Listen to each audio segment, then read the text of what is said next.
Yeah. So welcome everybody. It's Wednesday. It's 6:05 and we're doing our tech labs tonight. We're going to be talking about cybersecurity and scams and all kinds of other really good tips on how to avoid them. Well, not to avoid cybersecurity, but how to avoid scams. I'm just going to do a little housekeeping. As I said, I want to let everybody know what is not in your calendar or what has not been on the, or actually I think it is on the March website for the library, for the Rojan Library. If you're not on the Rojan Library website, and you haven't gotten from your library, we are doing 2 sessions in person at the library. They're not on the actual calendar for Zoom sessions. We have our first one in March, and that's the 23rd. It's a Sunday. It'll be Sunday, March 23rd at 1 o'clock, and that one is a great one. It's an exciting session. We're going to be talking about AI and Chat GPT.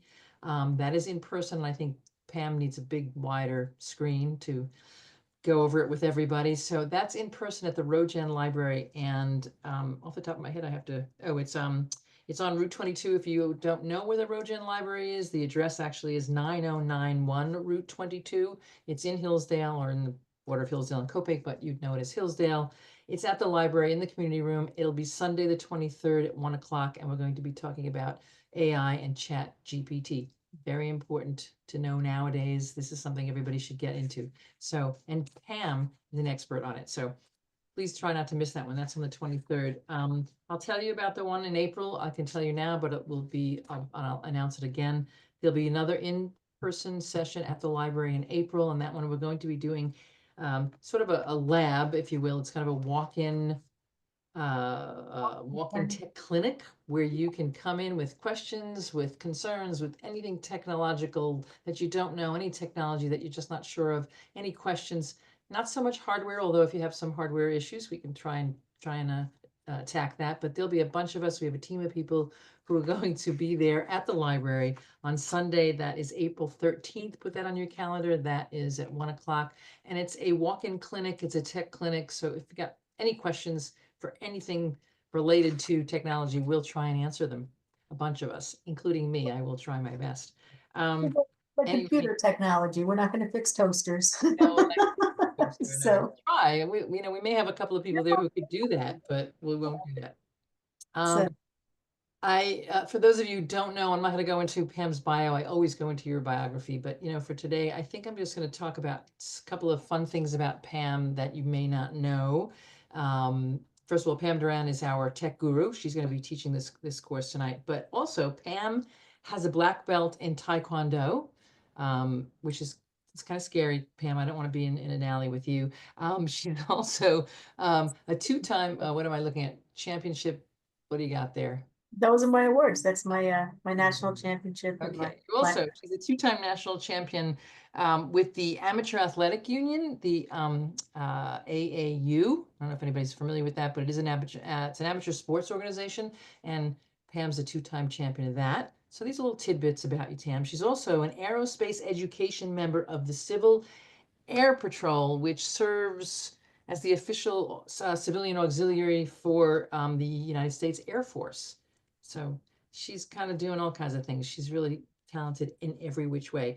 One other thing relating to this course is that Pam is she studied and has done extensive research on cybersecurity, so it makes her even more of an expert of what we're going to talk about tonight. So if you don't know that we're having a course on security and scams and internet safety, that's what tonight's course is about. And I would stay anyway if you think you're here for something else, but stick around.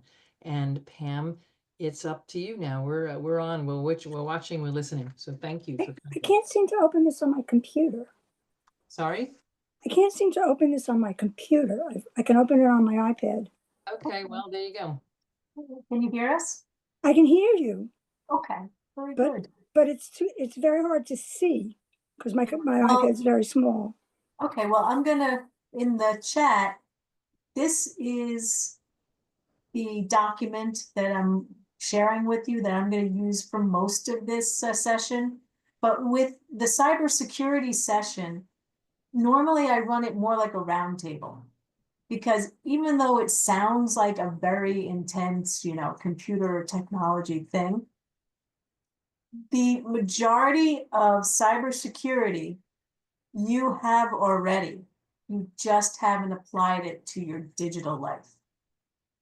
For instance, you're walking down the street and you get this weird feeling, and then you kind of notice across the street, what I don't like this person. I don't like this situation. I'm out of here.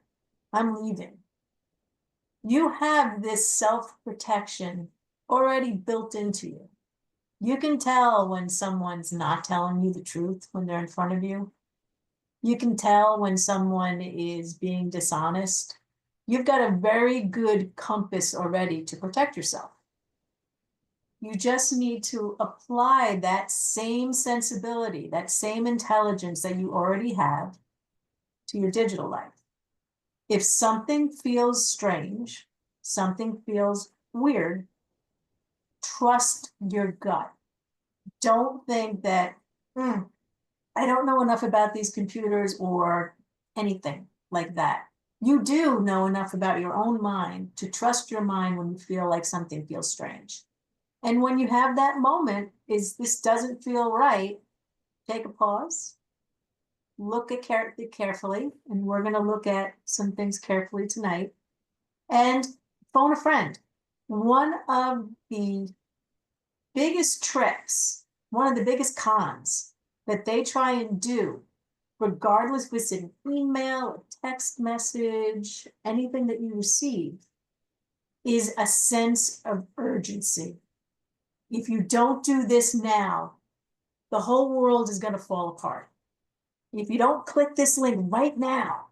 So as soon as you see anything online where there's this sense of urgency, your account will be canceled, your family member is in trouble, and you have 5 minutes to act or 24 hours to act. Or sometimes you click on a website and all of a sudden you hear this noise, bang, bang, bang. You just bang, call Microsoft now, call our number, blah, blah, blah. And it's like putting that noise in your face. Has anyone ever had that happen to you? I know it's happened. Yeah, right? As soon as that happens, it's designed to make you go, oh my God, I better call, better hit the mute button or turn the volume down on your computer. Step away, and it's telling you, do not turn your computer off, do not do this, call us, we're in charge, you're not in charge, you're hacked. Just turn your computer off. It's a fake thing to make you think you've been hacked. So once you do click or you do call and you do engage, that's when you get the issues or the trouble. So I just wanted to make that really clear, that I teach cybersecurity, I research cybersecurity.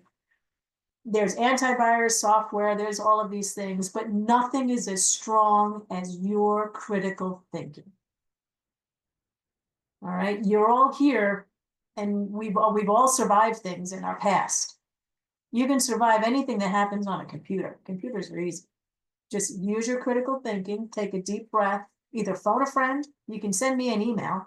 I'm gonna put my email in the chat because that happens. But do not let their sense of urgency try and get you down. Okay? Does that make sense to everyone? Because that's the big thing. I always like to start off with that in case someone has to leave or their husband decides to replace the breaker. Turn all your electric off. So it's important to have that. So in the chat, I have put a handout that I've used at a previous session. I was at the Hillsdale Coffee and Conversation for the Safe at Home. And I did this presentation lecture there. And in here are some, and I'm going to share my screen moment. So here. So this is the handout that I put into the chat for you. And if your iPad is not big enough, you can just click on that item in the chat and it'll make it fill your whole screen for you. So again, I highlighted, it's a security There's nothing on the screen. awareness. Nothing showing? Are you sharing it because it's not on there? let's see, screen two, sure. There you How's go. that one? Better? Well, it's coming. There you go. You're Okay. good. Is that away? Good now. Okay. So what we just discussed here is the social engineering, which is one of the main ways they try and get through to you. Using fictitious scenarios with artificial intelligence. Sometimes they replicate voices that sound really real, you know. So anytime that happens, they're hacking a person. They're not hacking a computer. So you are the first line. One of the tips that I like to give, and this is always the number two security thing, is creating a secure password. And I will admit, passwords are horribly annoying. You're forced to change them. You have to come up with a new password. It has to be secure. You type something in and it says, oh, you've used that already. It's an old password, or it doesn't have enough characters, numbers, uppercase, lowercase. So I have a trick to create the most secure password that's easy to remember. Instead of coming up with a password, come up with a passphrase. So this is not a real password, but I'll think of this phrase: I live in Hillsdale. I love it here. 1, 2, 3. And then I know that phrase. I can write that phrase down if someone's near my computer, and they won't know that's a password. And I'm going to take the first letter of each of the words of that phrase. So ILIHILH, 1, 2, 3 exclamation point. So you can use that like I've been married 50 years, or I've been married 20 years, and you can use those numbers in there. I have 8 grandchildren who I love, and then there's an 8 in there. And if you write that down on a piece of paper, it's not recognized as being a password. Passwords have a very, you know, people recognize it. They say, oh yeah, that's their password, I could tell. So use a phrase like that, or if you have a sign on the wall behind you that has like a phrase, you know, gather here, this kitchen's made for dancing. The first letter of each one of those. Okay. Now, there are different ways of hacks, and they all have this very specific vocabulary to describe how they're getting in, but they're all hacks. I'm going to go through the vocabulary so you have it. Malware. Malware is something that gets on your computer, probably because you clicked a link or someone emailed something to you. It's often spread in an email that has an attachment to it. So if you get an email saying, oh, your UPS item has just arrived and we're holding it for payment, click here to see the invoice. Anything that's usually a PDF, and though I know I just sent you a PDF, this one's clean, and you don't recognize the sender, that's usually got one of those malwares in there. And then once it gets into your computer, it kind of moves around and looks for other people's email addresses that you have. And then what happens after that is then it sends out an email to everybody you know. And you may have seen in the past, I've been hacked, you know, don't click this link. Or you get a strange email about cheap drugs in Canada, and it's coming from your best friend, Mary. That's because Mary, that malware went in there and looked for all the contacts and then used it and sent it out, and they're trying to do it again and again and again. Now, what's the point of that? Because there's got to be a reason, right? We're using our critical thinking. They're not just doing it because they want to see how far they can go out. Those links, the ones that's for the cheap drugs in Canada or whatever, people pay other companies to advertise for it. And the number of times their link is clicked is how much money they get paid by the company that hired them. So these companies think they're hiring someone legitimate. They do this crazy scam to keep emailing and emailing and emailing so that link goes out there. And then they show the report to the people that hired them and said, look, here's your campaign. It went to 10,000 people and 5,000 of them clicked, but they're not saying that it was a fake thing and it was a creepy thing that they did. It was not a legitimate marketing campaign.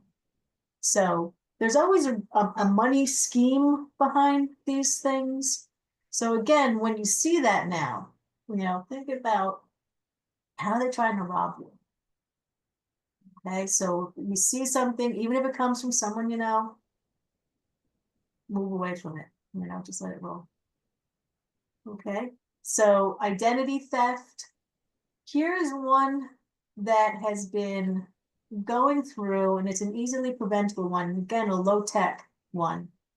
My parents live in Florida in a gated community, 55 and over. And someone came in and they were coming into the property around the first of the month and looking for mailboxes with a flag up because they knew there was an outgoing mail.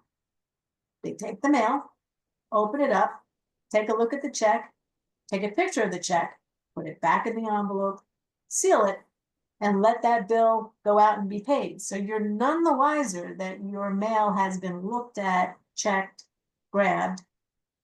Next thing they knew, their checking accounts had been hacked and they started losing money like months after that. And it took them a while to figure out how to do it. So the second way to really protect your identity in an easy, low-cost way is don't mail your bills in a mailbox with a flag up.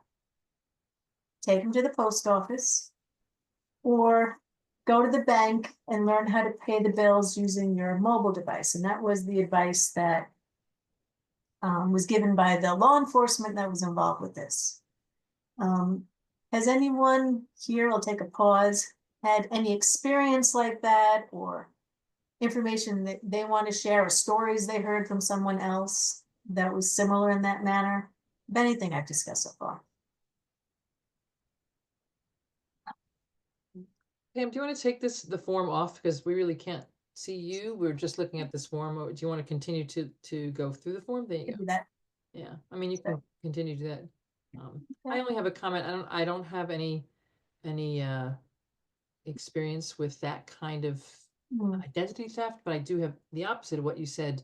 Well, not the opposite, but I have done check deposits with my phone by snapping a picture, and it's fast and easy and amazingly secure. In fact, there was a check that I had to deposit through my phone just recently, and it only took half the picture. It was an odd photo. So I thought, well, that's not going to go through. And I called the bank and they said, oh yeah, they did get it. So, I mean, it's a very, very secure way of depositing money through your bank because it's through their website or it's through their application. I have an app on my phone for TD Bank and it says deposit. You can, deposit and take a photo and your check goes. It's great. I mean, it's swift, it's fast. I agree. And I do the same thing. It wasn't criminals, when they were doing it, they weren't taking the picture to deposit directly into their account. Right. They just wanted the routing number, the account number, and then they were initiating like an ACH transfer from the accounts. And they weren't even doing a lot of money. They were getting their Netflix paid for, things that would be under the radar. So, and it wasn't until one of them got greedy that they finally got caught. So I'm going to, I know we said to turn it off, but I'm going to. I just thought just was, back and forth to see you when you're speaking is a lot easier to hear you when we see you. That's good to see everyone. So here, I'm going to show you an example of a phishing email. And let's see if we can spot some of the things, and it's everything above this line here, that would clue us off that this is a no good, bad phishing email. Let's see if you can take yourself off the mute if you see something and you want to share.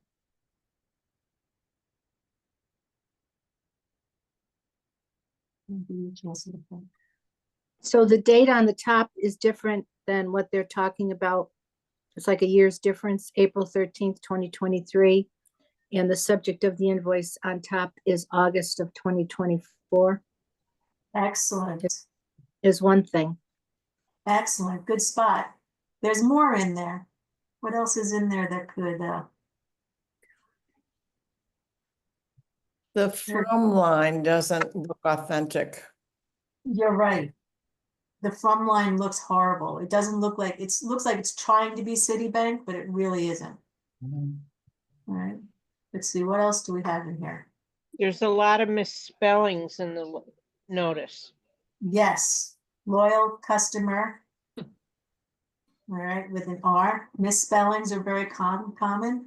Also, if it says dear customer, instead of your name, usually if Yeah. it's an official email from someone. I mean, this one says, hi, Tisha. And if your name is not Tisha, obviously that's a bad one too. Now, remember what I spoke about too, about creating a false sense of urgency to scare you into moving or making you feel like you need to do it. They're saying there's a balance, your account's going to be closed, you have to pay it within 7 days of receiving this email. So that's there. And here it gives you a link to click. Let's look at that link. Yeah. That doesn't even have the Citibank in there. All right. So all of these things would tell me that, no good. And you could get an email like this saying, hey, we've got money waiting. Yeah. Too. Like, hey, click here and we could start the process to give you your $1,200 refund check. So, excellent. So that's a good example. So same thing with text messages. Same thing with Facebook or social media. And then, let's see, that was the one I wanted to show you. So that example is in the handout that I gave you. Social media. Let's talk about that one a little bit.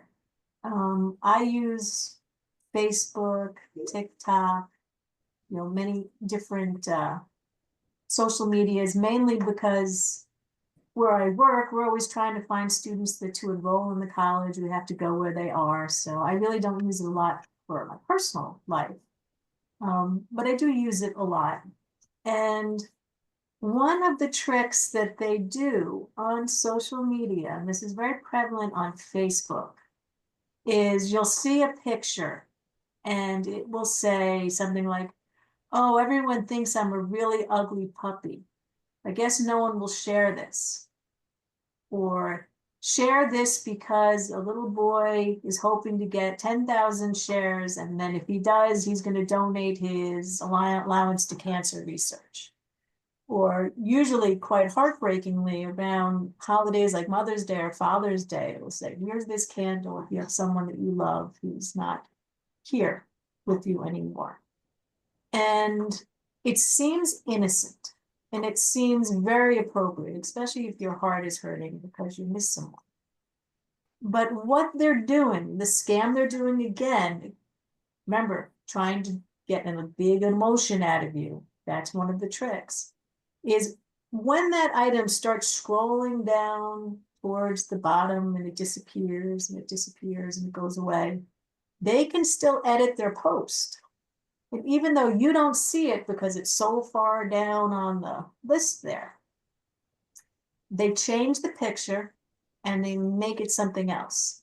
Usually a link like they're selling and saying, hey, look, we've gotten this post on it's all over Facebook. Here's your post, here's your link. Look at all the people who's sharing it. So they, again, are trying to do that.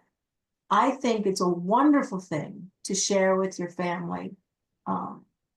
Charities or all these things that they're faking, just don't reshare what they're sending. I would say make your own post that honors a family member, or find your own link to help that charity, or find your own cute puppy picture, because that is one of the scams that they do. And sometimes it's a nefarious one. So the links sometimes will be because they're trying to hack, and you see sometimes someone's Facebook disappears, or someone you recognize, but it's not their real Facebook account. How the heck did that happen? More than likely it was this fake, emotional moment. And it happens a lot, during political seasons too, for both sides. You know, they don't even care who gets elected. They just create these little things that they think will make people want to share them. So that is a big tip to give you on that. Another one is when you are on vacation. Has everyone heard this one? Don't post anything on social media until you get home. Because otherwise you're advertising that you're not home and your house is not occupied right now. So, and it also means that they could possibly come in and get your computer. So it's okay to share your vacation photos. Just don't offer them until after you're home. Hey, just got back from my great trip to Aruba. Here's the pictures. So keep all of that quiet unless it's, you know, friends on the phone, you know, wait to post your pictures from vacation or post them only on direct messages to family members that you know and you love. So that is a huge tip. What about if you get a message that says, I, somebody logged into your Instagram account from Mumbai, India, which you know isn't you. Was this you? You just delete those. Well, take a close look at them first, because social media areas like Facebook, Gmail, anyone, they'll say a new device has logged onto your account or a location has logged onto your account. Do you recognize it? Was it you? Now go back to our prior lesson where we went to critical thinking. Start inspecting, just like we did before, the dates for misspelling. Check the link. And I'm going to show you a tip that you can look at a link without actually clicking on it to see what's under the hood. And I would do that with that same email. So look at it with critical thinking, because sometimes it's true, and that's a security email that you get. And sometimes it's them trying to make it look like the right thing, but they'll have a mistake somewhere. So look for mistakes, make sure it's really coming from like Instagram.com, not account -sign Instagram. Make sure the word Instagram is spelled correctly, you know, because they'll put maybe 2 I's and make 2 things that make very close. But let me show you, and I'm going to get one of my emails here. Let me go into my Gmail.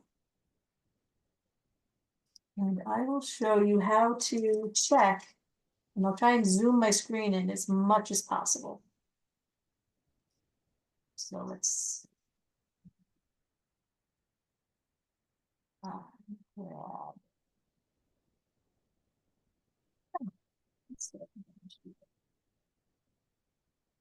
Perfect.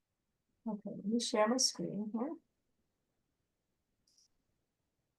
So if you get a email, and this is a real email from Grammarly, it's not a fake one, exactly. You'll see in this email that I have here, it does have links in it. And I'm going to scroll down and let me just see if I can zoom this up a little bit here. It's a little easier to see. Okay. So here I have checked the status of my apps, which is a link. I'm not going to click on it, and you can only do this with the mouse. I'm just going to hold it over. And now, down at the very bottom, it might be hard to read, but a little gray box showed up on the bottom left. I'm going to move my mouse and make it come back again, so it kind of flashes a little bit. It says click.grammarly.com. So I can see that that really is a link from Grammarly. Now let me see here. This says click.grammarly.com. Good. Now unsubscribed. Yep, all of this says Grammarly. Very good. So if I saw something like, you know, jotform.56.7289, I can kind of look under the hood and take a look at an email, a link in the email, and make sure it really is what it's trying to tell me it is. So if it's an email from Citibank or KeyBank, and I hover and I don't see keybank.com there, it might be a scam and it might be a bad one. So I would get rid of that one. So I would do the same thing with that Instagram warning that you get. Just kind of hover over the links, look at it carefully and find out. And then the other thing you can do too is just email Instagram support. You can forward that email and say support@instagram.com. Can you look at this and let me know if it's really from you, or reply to that email? So you won't get any kind of malware, spyware, any of that by replying or forwarding it. So eBay, for a while, you could, forward to support@ebay.com and have them look at it. Excuse me, Have, Pam, is it always when you hover over any link, I mean, you want to hover over anything that looks somewhat suspicious, will you always see that on the lower left, or is it going to pop up in different areas so that people will no, know it's where to usually look always on the for it? lower left. So when It's you that hover standard. anywhere, the address will be on that lower left to make sure that it's something legitimate. Yeah.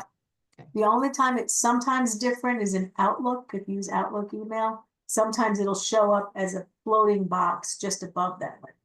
Okay.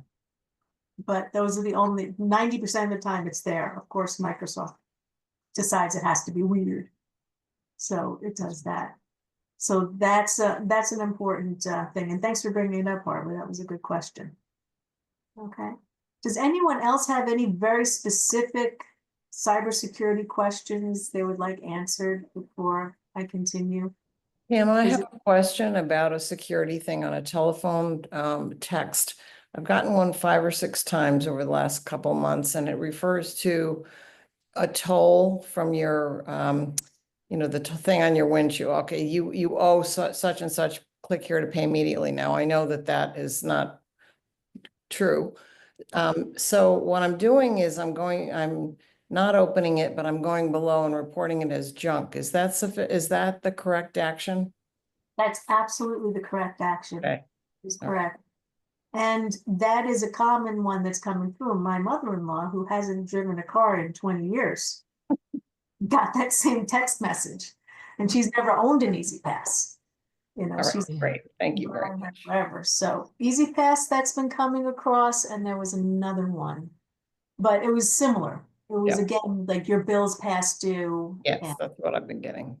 yeah, and if you've never, anytime a bill is past due or there's a collections thing or whatever, they're required by law to send you paper. They're supposed to send you a paper letter.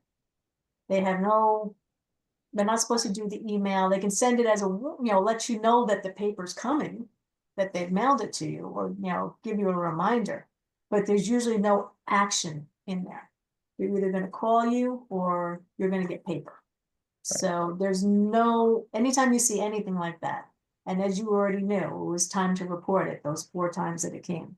Yep. The other thing you can do on your phone is not only report it, but you can also block that number. I know sometimes they come through and they keep changing their phone number and use like a robo dialer, but you can block that number too to stop them from calling you or sending. When you don't recognize the number and you see somebody's trying to call you, that's the automatic thing I do is block it. But so a couple things going on there. Thank you very much. Sure, you're welcome. You're welcome. Can you also send an email to report phishing@apwg.org? Yep.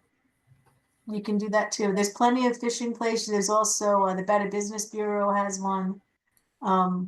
Unfortunately, reporting it to the police really doesn't go very far at all because it's a crime that really doesn't fall into their jurisdiction because it could be coming from out of the country. There's really no way to track it. So I wouldn't report it to the police unless it's like one of those gift card scams. Have you heard of those? Or even see it at the register? I'm going to tell you a story. My sister's father-in-law, who's a great guy, I call him my outlaw because he's not my in-law. And he's a wonderful person. He's got a master's degree in education. He was an assistant principal. he got tricked. He got called on the phone. The person said that they were calling from Apple because there was a problem with his computer. And he believed every word they said. And again, they put this sense of urgency. They're in your computer right now. They're taking your stuff. He says, I'll help you fix it right now. And they insisted that they pay him with gift cards. Now, there's a reason for that. A gift card is a gift. If you give someone a gift card, you are legally saying it's a gift and you're meaning to give it to them. It's not stealing from you. So many of these scams, if they're saying, could you get me a gift card? It says it's, I'm having trouble with this, or they'll give you this beautiful excuse why they can only be paid with a gift card. That's why. So they can get away with what they're doing, and it's not considered criminal activity because you gave them a gift. It's not them, you didn't pay them to do it. So it's a backdoor way that they figured out how to get money and get away with it. So if you're ever at Stewart's or you see the little signs, like by the register, it says, hey, are you, or even by the gift card kiosk, it mentions this and says, hey, just be careful. Are you a member? So that happened to him. He ended up paying $2,000 in gift cards, and he let them in his computer, and they ended up encrypting a lot of his stuff. And encrypting means changing the words around, like cryptograms, those puzzles that used to be. It was like a scramble. Well, it scrambled all of his stuff and locked up his computer, and he let them in. So once again, the trick was hacking the person and not the computer. So I want to reiterate again, it's that gut feeling. You have it, and it's strong. Believe it, trust it, and always use critical thinking when you approach these things with computers. When you get a phone call from somebody, and sometimes I answer usually if I don't recognize the phone number, I just let it go. And what I'll do is I'll go and I'll do a Google search for the phone number. And that'll tell you whether it's, a known number, a scam, or whatever. But they'll ask you, is this Barbara Smith? I never say yes. Because if you say yes, you're giving them permission somehow or other to access. I always ask them, who is this? Right. And if they can't give me a satisfactory answer, I hang up. Excellent. Excellent. That was a perfect textbook way to handle it. And I'm going to add to it as well, because things have gotten a little bit more sophisticated, and I want that on your radar, Barbara, because you're very good at cybersecurity.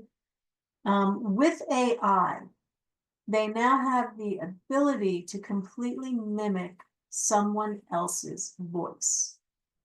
And they do that by using samples of the voice. So if you pick up and you have too much of a conversation, if you do it like Barbara, quick out, and don't continue the conversation with them, they're trying to say, oh, we got a home warranty for you, or new windows, and they're trying to get you to speak a lot, because then they can get a very good sample of your voice, and then they can use it for VRU, they can use it to scam other people. There was, for a bit, I think that they've started, I haven't heard it in the news a lot, but people were getting phone calls from grandchildren, sons, daughters, and the voice sounded exactly like the person on the other line. And they were, it's me, they've got me, and they're like, sound very upset. You hear them screaming, and then someone takes the phone and they're like, okay, you need to send $10,000 if you want to see so-and-so alive again, or you don't want me to hurt them, you better send the money now. And your family member's voice, your friend's voice. And this is a scam that's getting a little more sophisticated.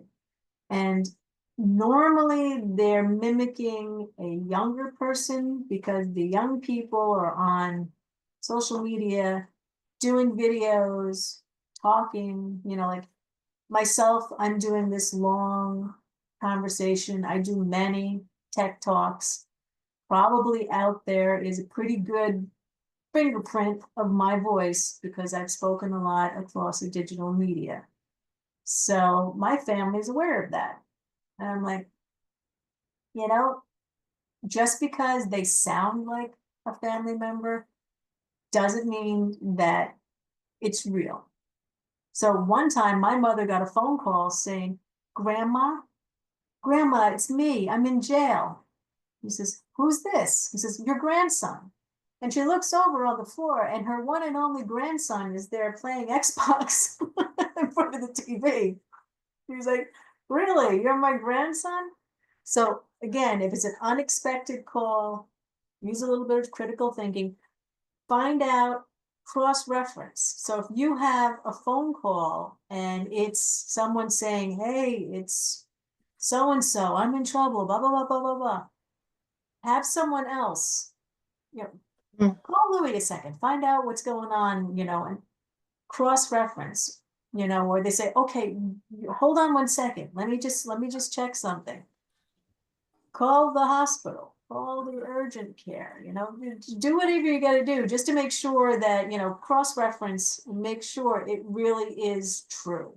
Pam, And I yes. was gonna say, so this scam was done to my father, again with my son, the grandson. It was my grandson was in jail and he needed bail money, and he actually did. They're very good. It sounded like him. They told him he was a lawyer in Philadelphia. My father looked him up on the web to make sure there was such a lawyer. There was a website for this guy on the web. He was looking for like bail bond places. He looked those up too. So he did research to figure out like, okay, kind of seems legit, but then he went to the bank and the bank's like, let's try calling your grandson. And like why he didn't call them in the first place, I don't know. But and he had this happen to him a few years ago, but this time was last year and it was much more sophisticated. So they're getting better and better. They're getting better, a lot better. And, a scam too. And I know your father is not someone who's, someone who can be easily tricked. He's not someone, he's very intelligent. Right. Right? Yeah, So anybody can. One of my staff members was recently scammed. So it could be anybody. it can be everybody and anybody. And really I mean, you can get so much security, you can get virus protection, all of these things, but nothing replaces your own critical thinking and those moments where everything seems like an emergency and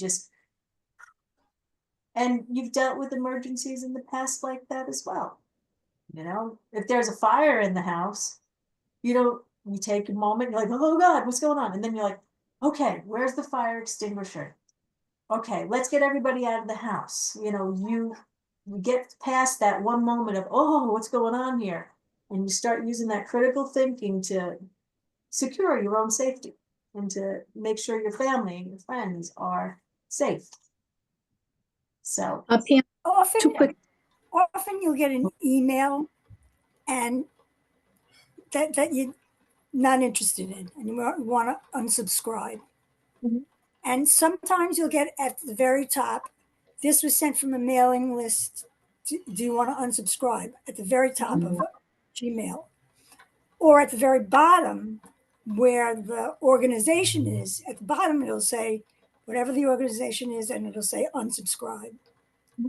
Do you not want to click on the unsubscribe at the organization? Or is it safe to click on the one at the top that says, that's generated from the computer? right.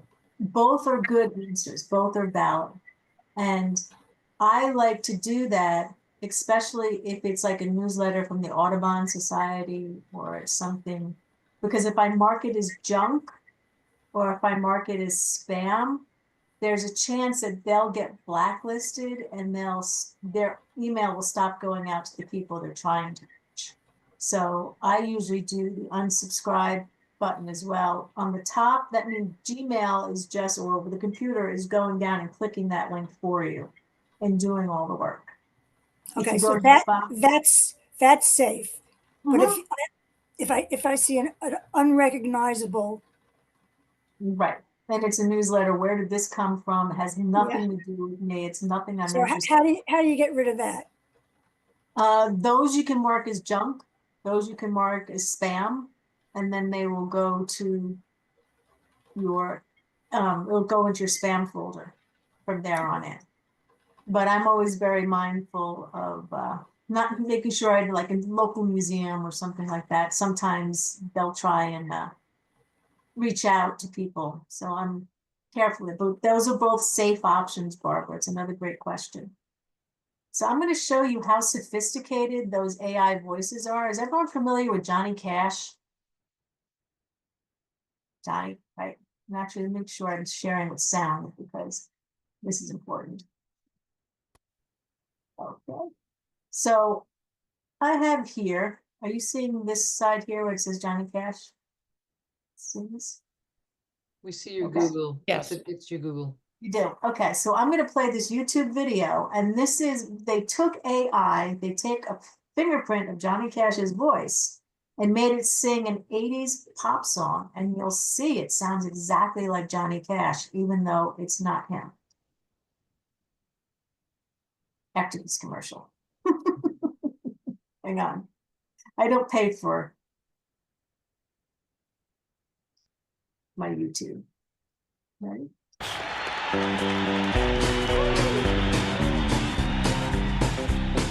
I'm a Barbie girl in a Barbie world.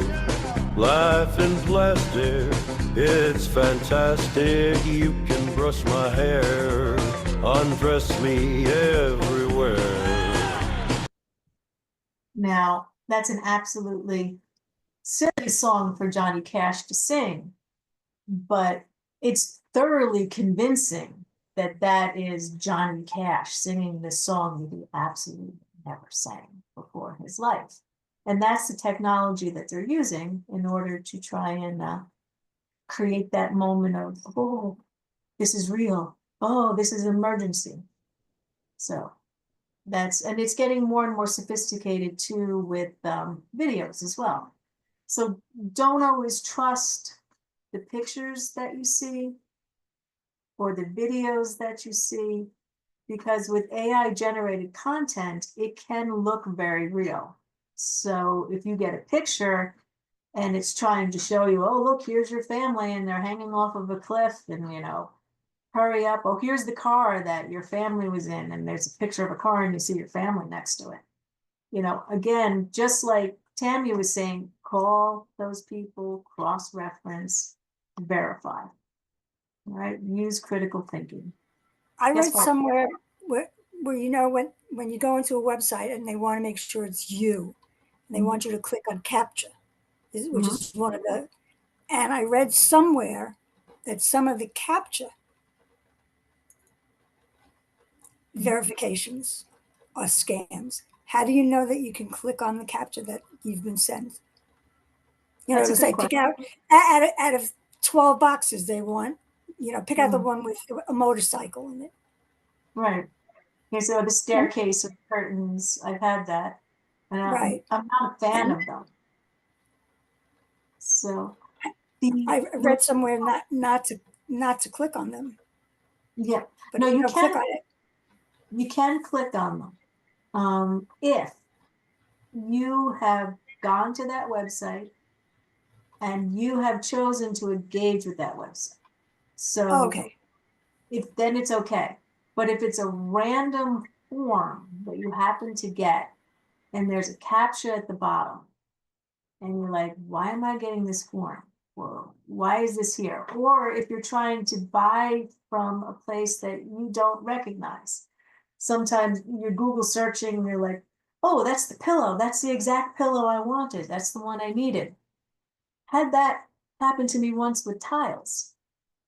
I had bought a bunch of tiles for the bathroom downstairs, and I had bought it from, I think it was House. It was a really nice safe website, maybe Wayfair, one of those. And that was fine, and there was a capture involved, and I bought them, and I got a good price, and I got those tiles. But I was 3 tiles short. I didn't have enough.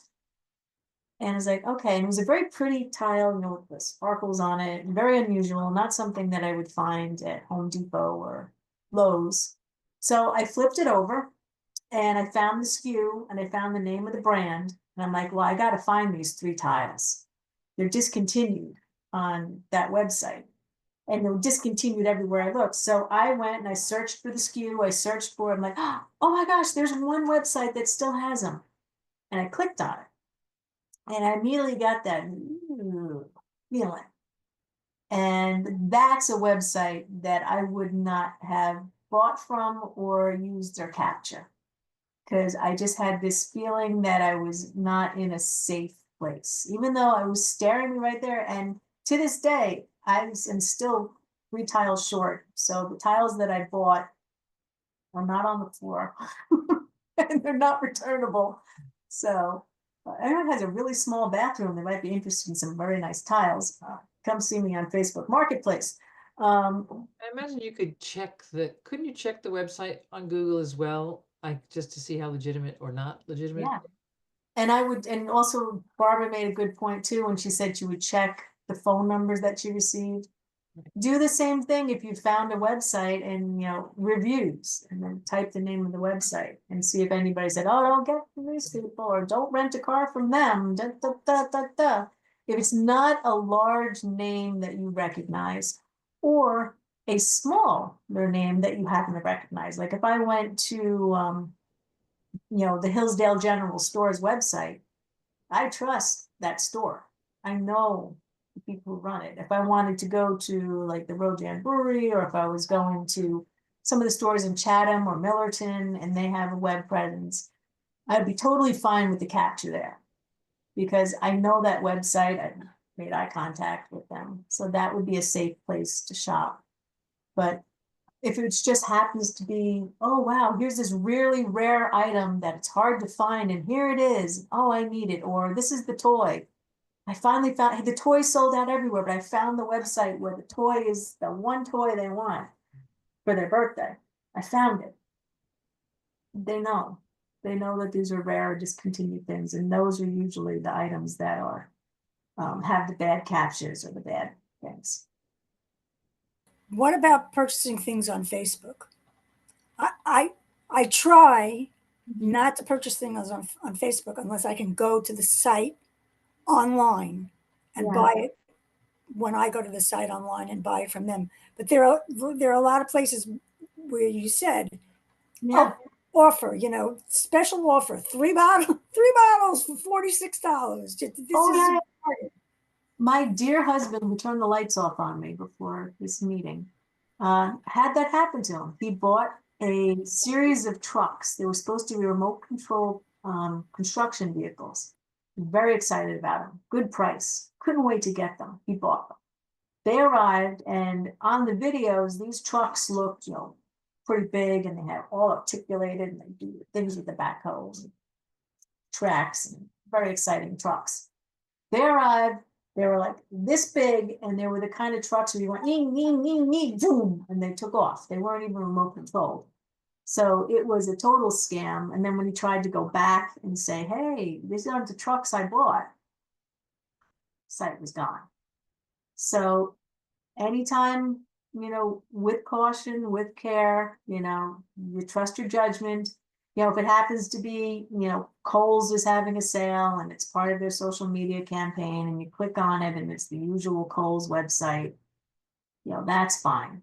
And I do buy off of Facebook Marketplace. The local community sometimes sells things, and I usually only buy things that I can pick up at someone's house and don't try and ship.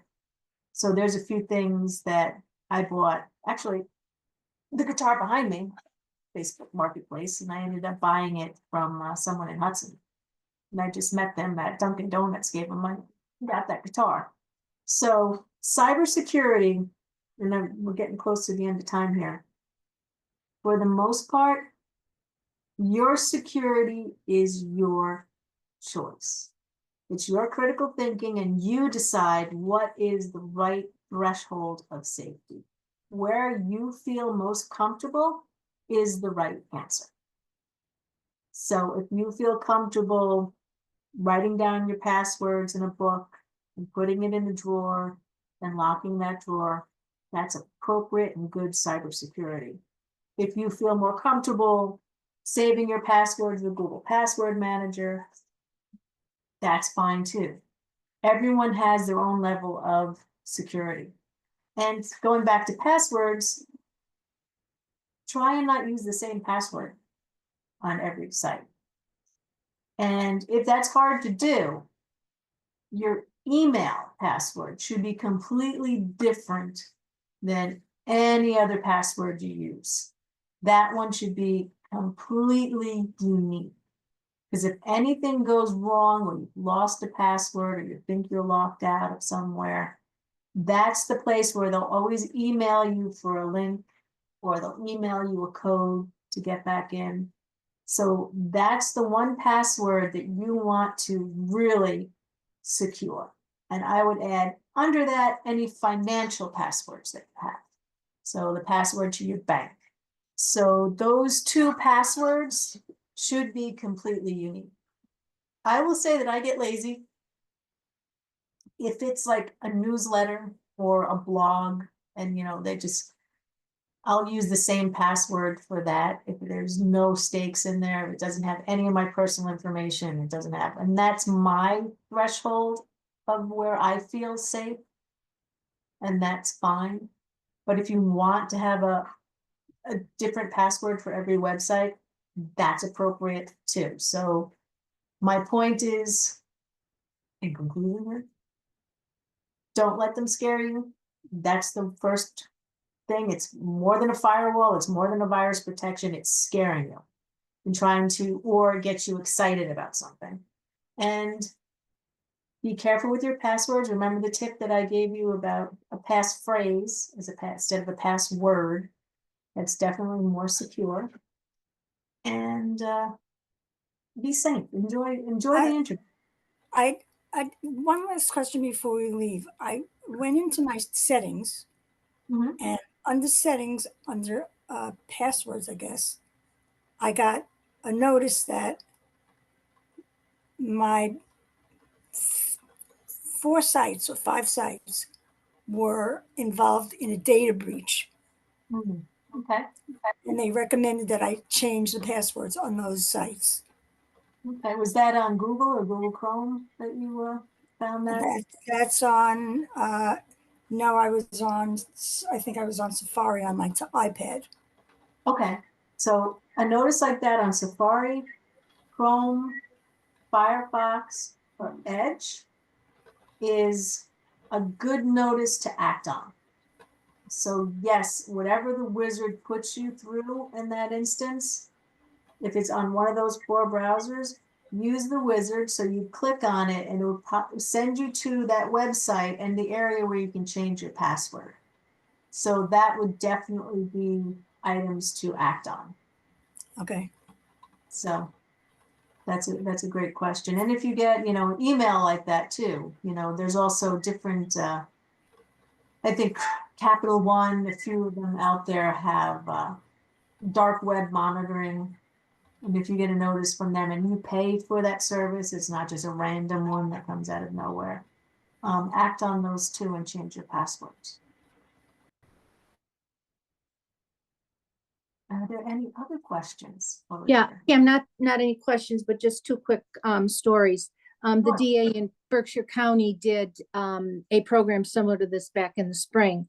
And one of the women who was in the audience, who lived in South County, elderly lady, said that she had been, she always put her mail in her mailbox, end of the road, because she was rural, little flag up, whatever, and her checks and everything. And a few days later, she gets a call from her bank, and the teller who knew her, hey, Sue, hi, how are you? Good, what's going on?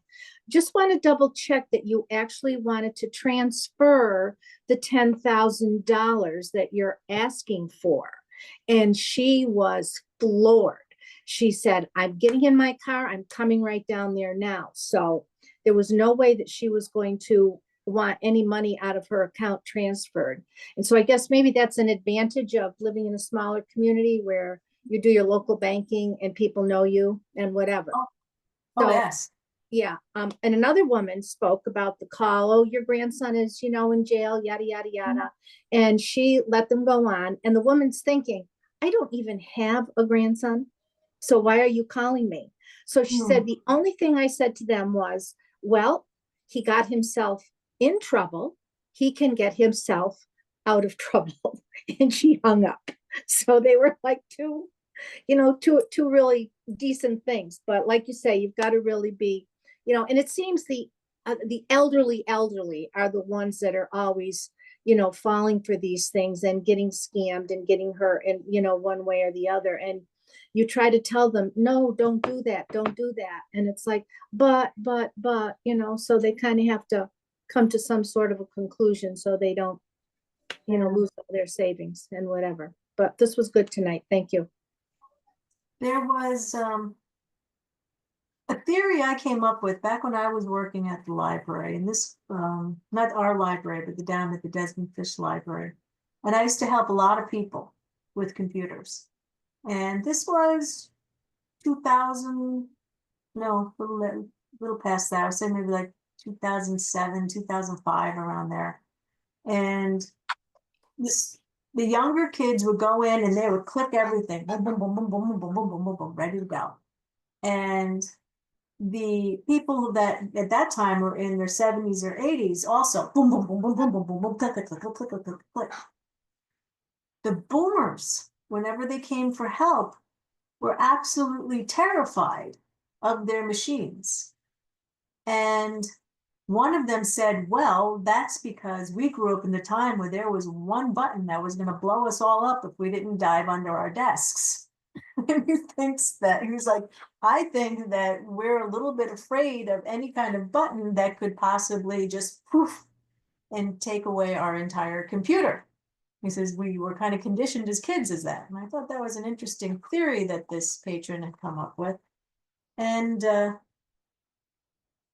I think that your relationship with your computer, because it's impossible really to get around without a computer, and almost near impossible to get around without a cell phone that connects you to the internet, is take the time to actually push some of those buttons and look. Now, Barbara, it sounds like you've been pushing some buttons and looking around too, but like look on your cell phone under the general settings, or if you have a Android phone, under those settings, or on your computer, search for the word security and see what features are there that you might want to turn on. So there are like spam detection for phones. There's one that I have that it declines all phone numbers that I don't know unless they call back immediately afterwards. So it's kind of an emergency. They're trying to get in touch with you. But my phone, if it's a number that's not part of my contacts, or it's not one that has a caller ID on it, it doesn't even come to my phone. So I don't have to deal with it. So take the time to look at those things and use Google as your friend. So if you see something on your phone, you're like, oh, this is an interesting security feature I didn't know I had.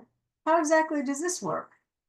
Go over to Google and say, Apple phone setting, spam calls or junk calls, and so go through the different settings that you have there and learn about them.